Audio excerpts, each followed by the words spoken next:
box executions each have a story of its own. Now, in this case, some published report said, and there's a rumor going around for a number of years, it was the inspiration for Stephen King's execution scenes in his very famous book and the Tom Hanks movie, The Green Mile. If you've seen that movie, you know what I'm talking about.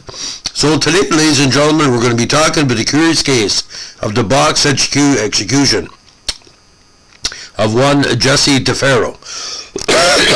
Now, Jesse Joseph Tafero, born October 12, 1946, was convicted of murder and executed via electric chair in the U.S. state of Florida for the murders of 39-year-old Florida Highway Patrol Officer Philip Black and 39-year-old OPP Corporal Donald Irwin from the Canadian Forces. Now, Irwin was visiting the States at the time and was a friend of Black. The officers were killed during a routine traffic stop where Tafero, his wife Sonny Jacobs, and their children were passengers. Tafero's execution was botched as his head burst into flames during the execution via electric chair. After Tafero's execution, the driver of the vehicle, Walter Rhodes, confessed to shooting the officers. Now, in the morning of February 20, 1976, Black and Irwin approached a car parked at a rest stop for a routine check. Tafero, his wife, Sonny, their two children, who were 9 years and 10 months, and Rhodes were found asleep inside. Tafero had previously been in prison and was on probation. Black saw a gun lying on the floor inside the car. He eventually woke the occupants and had first Rhodes, then Tafero, come out of the car. According to Rhodes, Tafero then shot both Black and Irwin with the gun, which was legally registered to Jacobs, who bought guns on behalf of Tafero, as he couldn't legally obtain a license because of his record, and he led the others into the police car to flee the scene. According to Tafero, Rhodes shot the officers and handed the gun to him so that Rhodes could drive. They later disposed of the police car and kidnapped a man and stole his car. All three were arrested after being caught in a roadblock. When they were arrested, the gun was found in Tafero's waistband. This account, however, was later contradicted by Rhodes, and there was subsequently enough evidence to support reasonable doubt regarding Tafero's conviction.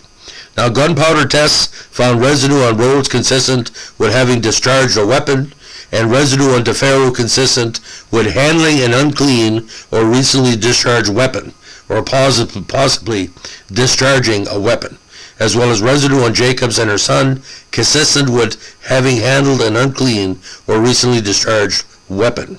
Now, prior to his conviction for murder, Tafero had been convicted of attempted robbery and crimes against nature when he was 20. Rhodes entered into a plea agreement for a reduced sentence of a second-degree murder in exchange for his testimony against Tafero and Jacobs. At their trial, he testified that Jacobs fired first from the back seat. Then Tafero took the gun from her and shot the two officers. Rhodes later recanted her testimony on 3 occasions, in 77, 79, and 82, stating that he shot the policeman, but ultimately reverted to his original testimony. Now, Tafero and Jacobs were convicted of capital murder and were sentenced to death, while Rhodes was sentenced to 3 life sentences. He was released in 1994 for following parole for good behavior. The children were eventually placed in the care of Sonny Jacobs' parents until their deaths in a 1982 plane crash. The children were then separated, and Sonny's younger child, Christina, was placed in foster care with a friend of Jacobs. Sonny's older child, Eric, who was in his mid-teens, first resided with Sandra's brother, Alan, then lived on his own, struggling to survive by working as a pizza place and various odd jobs. Now, Tafero and Jacobs continued a relationship through letters while serving time in prison. Because there was no death row for women in Florida, Jacobs was put into solitary for the first 5 years of her imprisonment and let out only once or twice a week for exercise. She eventually learned yoga to pass the time, and after being moved to the general prison population, began teaching it to other prisoners. Now, while the jury had recommended a life sentence for Jacobs,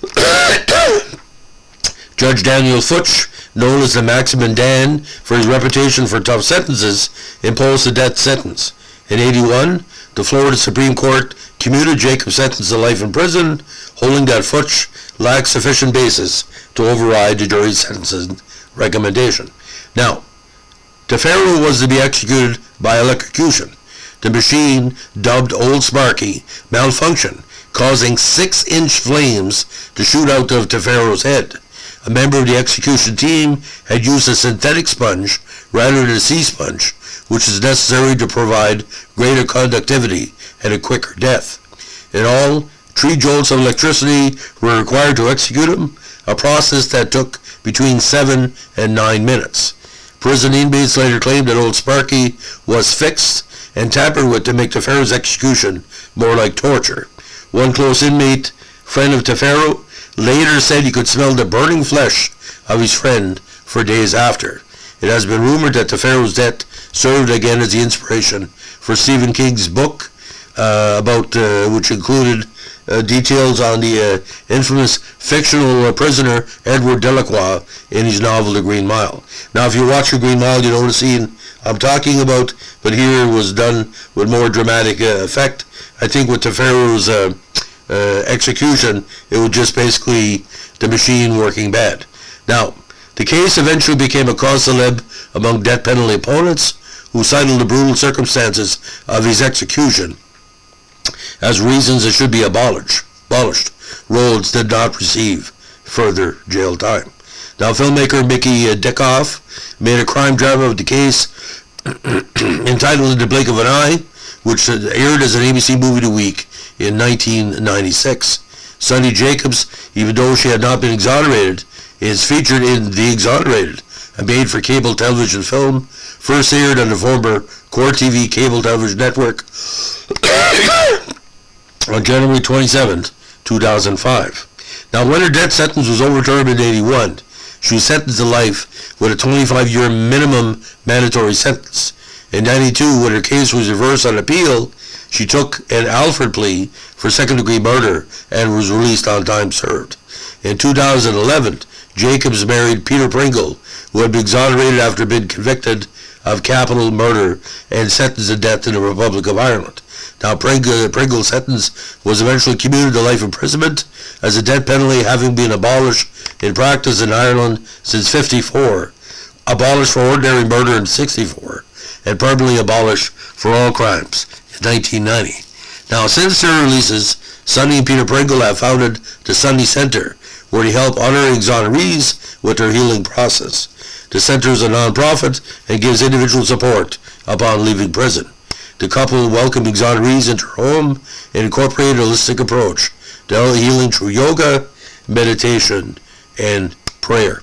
Now, Jesse Tafero, obviously, wrong place, wrong time, but I think why the case got a lot of publicity in North America, because I think in the case of Mr. Irwin, Officer Irwin, one of the few occasions in North American history a Canadian peace officer was technically murdered on the job in the United States.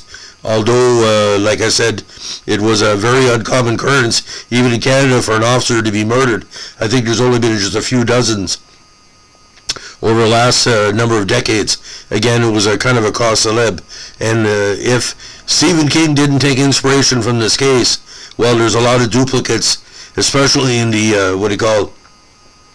the movie version of The Green Mile, because it kind of shows how the electric chair in a box execution could cause such of, a fiery end to somebody's life. So that's the case of the box execution of Jesse Tafero. If you like what we're doing with our true crime podcast here, let us know. We'll like, comment, and subscribe. Again, I provide the information as a public service, not to, draw negative or positive attention towards the case. Just as a point of fact, this is the incident that occurred. Take it as you will. Wrong place, wrong time, wrong decisions leads to incidents like this. Thanks for listening. Bye.